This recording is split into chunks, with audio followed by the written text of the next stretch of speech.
Anti-Hinduism is a negative perception or religious intolerance against the practice and practitioners of Hinduism. Anti-Hindu sentiments have been expressed by Muslims in Pakistan, Bangladesh, Malaysia and India, leading to significant persecution of Hindus in those regions. There are also allegations of anti-Hinduism voiced by members of the Hindu diaspora in the West against their host societies, notably in the United States, where these form part of the so-called culture wars, with cases such as the California textbook controversy over Hindu history. Stereotypes used by anti-Hindus. Individuals in the Indian diaspora have begun to protest that Western scholars distort their religion and perpetuate negative stereotypes. Historically, such stereotypes were promulgated during the British Raj by several Indophobes in South Asia as a means to aggrandize sectarian divisions in Indian society, part of the divide-and-rule strategy employed by the British.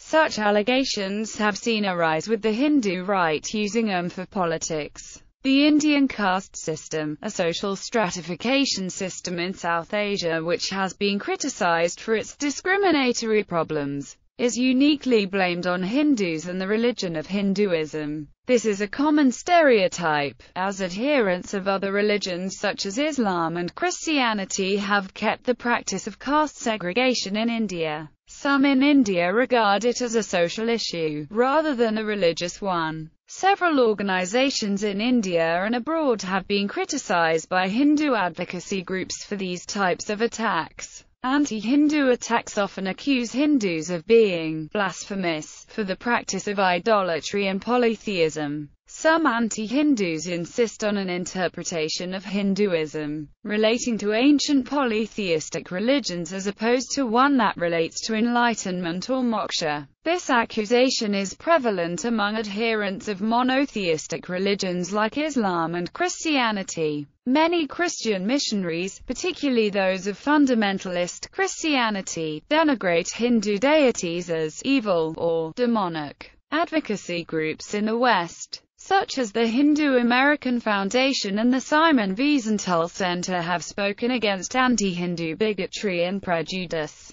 Historical instances of anti-Hindu views. During Islamic rule in the Indian subcontinent, parts of India have historically been subject to Islamic rulers from the period of Muhammad bin Qasim to the Delhi Sultanate and the Mughal Empire, as well as smaller kingdoms like the Bahmani Sultanate and Tipu Sultan's Kingdom of Mysore. In almost all of those regimes, Hindus have had an inherently inferior status to the Muslim overlords. Islamic law demands that when under Muslim rule, polytheists or infidels are to be regarded as dhimmi al-dhimma. Barani. Under the reign of Muhammad bin Tughlaq, the Muslim cleric Zainuddin Barani wrote several works, such as the Fatwa-i-Jahandari, which gave him a reputation as a fanatical protagonist of Islam, and wrote that there should be an all-out struggle against Hinduism, advocating a militant and dogmatic religiosity. He developed a system of religious elitism to that effect.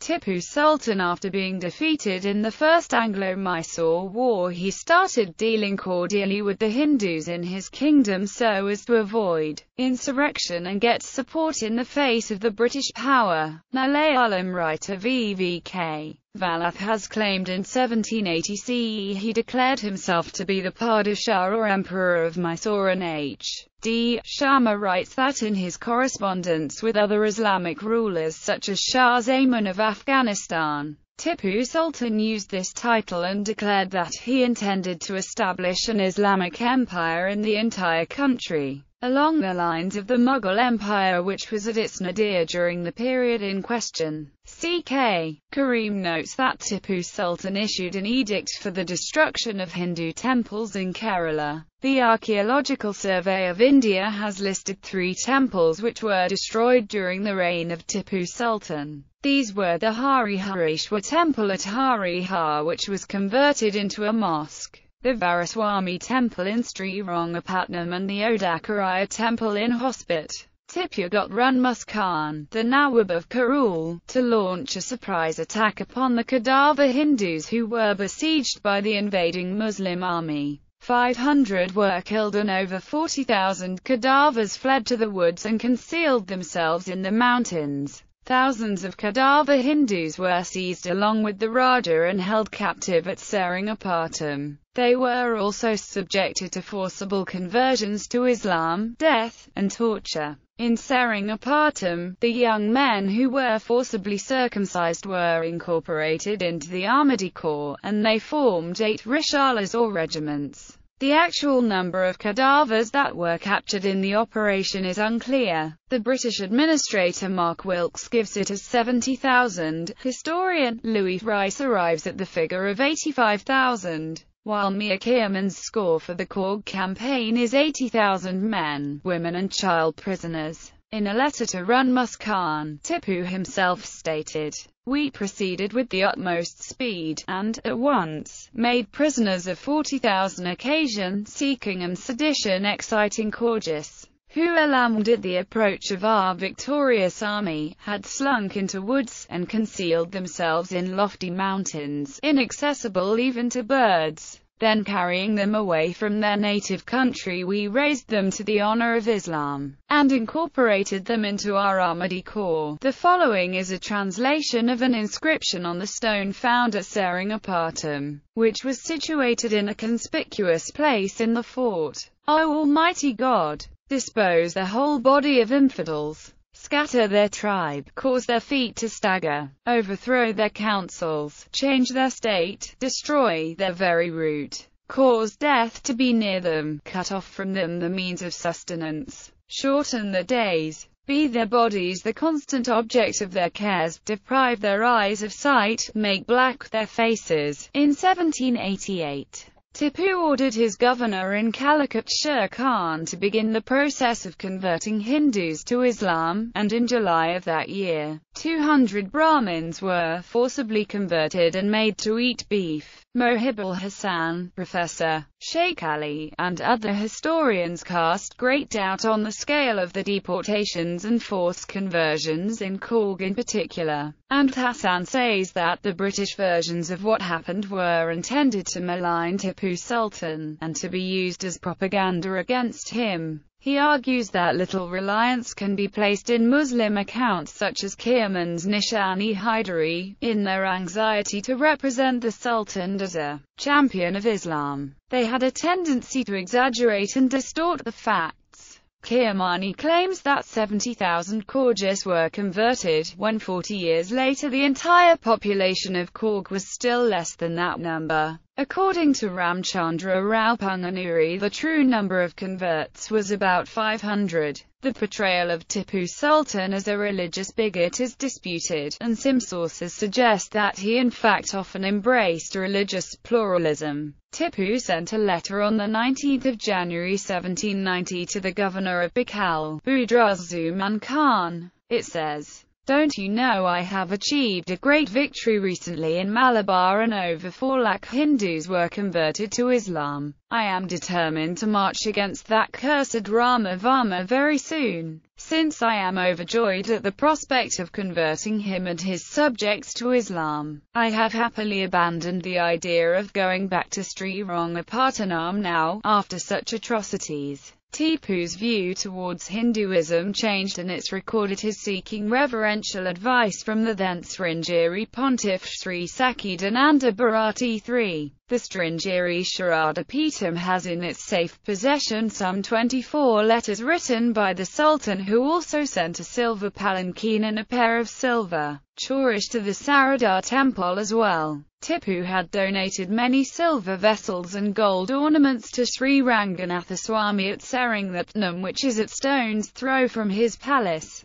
Whilst no scholar has denied that, in common with most rulers of his period, Tipu's campaigns were often characterized by great brutality. Some historians claim that this was not exclusively religiously motivated, and did not amount to a consistent anti-Hindu policy. Brittlebank, Hassan, Chetty, Habib and Saleter amongst others argue that stories of Tipu's religious persecution of Hindus and Christians are largely derived from the work of early British authors such as Kirkpatrick and Wilkes, whom they do not consider to be entirely reliable. A.S. Chetty argues that Wilkes' account in particular cannot be trusted, although the attitudes of Muslim ruler Tipu Sultan have been criticized as being anti-Hindu by Indian historians. Left-wing historians note that he had an egalitarian attitude towards Hindus and was harsh towards them only when politically expedient.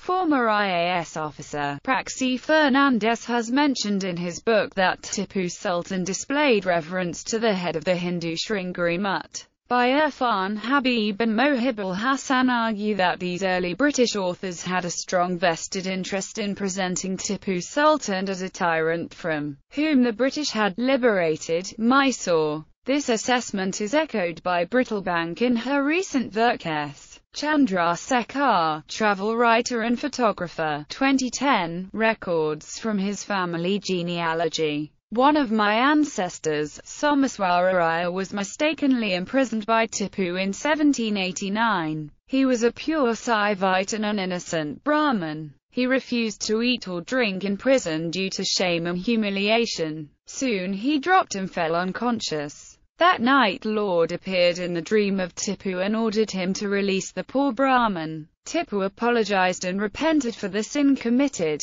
Somaswaran was too fragile and couldn't move. Tipu asked his court physician to smear battered curd rice paste throughout the body twice a day. His skin pores absorbed them. On the third day it was said that he regained energy to speak. Tipu granted few villages and an emerald Shivalinga to Somaswaranaya as a token of respect. The lands and lingam have vanished over the centuries. Henceforth Somaswararaya was called Nawab Somayajulu. They belong to the Konasima Telugu-speaking Kuthsar Gothra Brahmin family of South India. Konasima Dravidlu, Kuthsar Gothram, Visanasala Telugu Brahmins. Somaswaran was the eighth descendant from Madhyarjunam Subbarayo, who was a minister at the court of King Sri Krishna Devaraya of Vijayanagara Empire. c. 1500 AD. Historian C. Hayavardhana Rao wrote about Tipu in his encyclopedic work on the history of Mysore. He asserted that Tipu's religious fanaticism and the excesses committed in the name of religion, both in Mysore and in the provinces, stand condemned for all time. His bigotry, indeed, was so great that it precluded all ideas of toleration. He further asserts that the acts of Tipu that were constructive towards Hindus were largely political and ostentatious rather than an indication of genuine tolerance. During Portuguese rule in Goa thousands of Hindus were coerced into accepting Christianity by passing laws that made it difficult to practice their faith, harassing them under false pretenses or petty complaints, and giving favorable status to converts and mesticos in terms of laws and jobs. The Goa Inquisition was directed against backsliding converts, and 57 Goans were executed over a period of 300 years. Starting in the year 1560, the Inquisition was proposed by Saint Francis Xavier during the British Raj during the British rule of the Indian subcontinent. Several evangelical Christian missionaries spread anti-Hindu propaganda as a means to convert Hindus to Christianity. Examples include missionaries like Abhijaya. A religion more shameful or indecent has never existed amongst a civilized people. In Charles Grant's highly influential Observations on the Asiatic Subjects of Great Britain, Grant criticized the Orientalists for being too respectful to Indian culture and religion. His work tried to determine the Hindus' true place in the moral scale, and he alleged that the Hindus are a people exceedingly depraved.